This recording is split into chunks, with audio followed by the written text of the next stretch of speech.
If you've ever said to yourself, "Self, I really want to hunt down some demons based on nothing but rumor," Demon's Bluff might just be the game for you. Evil! Evil! Demon Bluff is an upcoming game from UmiArt, scheduled to release early next year. It's a roguelike card game, which made me think going in that it was a deck builder. Turns out, this is more of a deduction and puzzle game.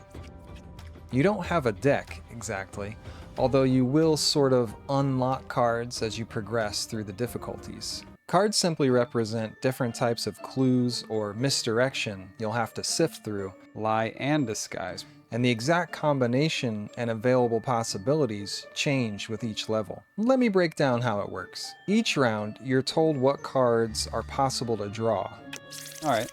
and then a number of cards are placed face down in a circle around this fun little pentagram. Okay. Your goal is to find the evil cards and remove them from the game without removing any of your villagers or outcast cards. Basically, every time you take out an innocent card, you lose health, kind of like in those classic shoot-'em-up games at the arcade. The evil cards are always disguised and usually adding another negative effect that harms your investigation. Cannot reveal the last card. I lie and disguise. The villager and outcast cards will sometimes help. She says she's adjacent to 1 evil, which the queen also said 6 might be evil. But just as often will hurt your investigation directly, or, as is often the case, you'll have to use a deep understanding of card interactions to find the part that doesn't add up and narrow down your search. She would only die if she's evil, right? Yeah, so I know she's good. Number 1 is a real bombardier. This makes 6 more suspicious. Oh, there are 2 evils, so I could actually be being tricked multiple ways here. He's saying the truth. So then let's look at, oh, I'm so confused. 781, there is 1 evil. I suspect it's 7, and I think 5 is also the evil. So let's just murder some people. Evil! Evil! That's satisfying. I was able to deduce the correct answer many times, although I was just as often making an educated guess based on incomplete information. What if I kill you? Oh no. I think I solved it though, right? That means that you're evil? No! What? What? These 2 were evil? He was lying? He was lying and she was lying. Oh my god. He was right?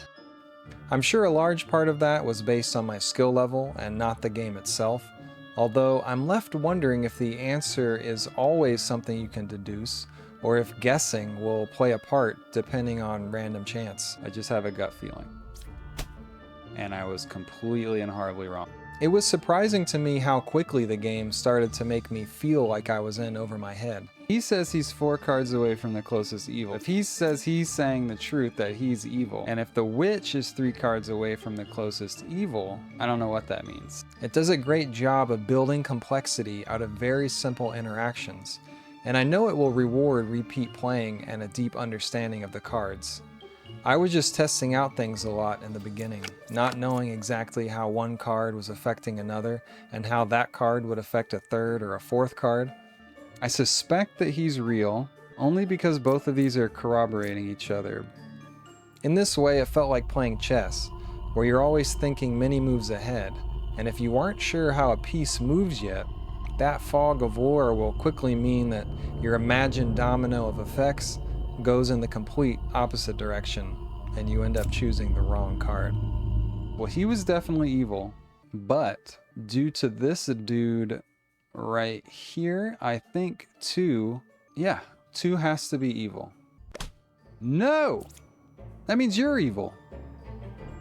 Or is he corrupted? Shit. The art style and presentation does a good job of being whimsical and yet a little creepy. The music, on the other hand, was much too repetitive. I'm hoping that there's a lot more musical options in the final game. Overall, I really enjoyed my time with the game, and I found it more and more addicting the more that I played. When you start to wrap your head around some of the mechanics, the game really pulls you in, delivering that just one more round type of gameplay. You can request access on Steam right now if you want to try the game yourself, or just wait for it to release early next year.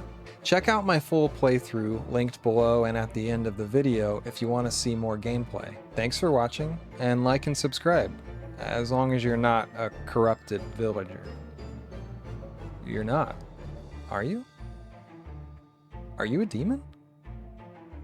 Oh, man, I can't tell. And 2 is good. And 4 is good. Yeah! Alright. God, that's so satisfying when you do figure it out.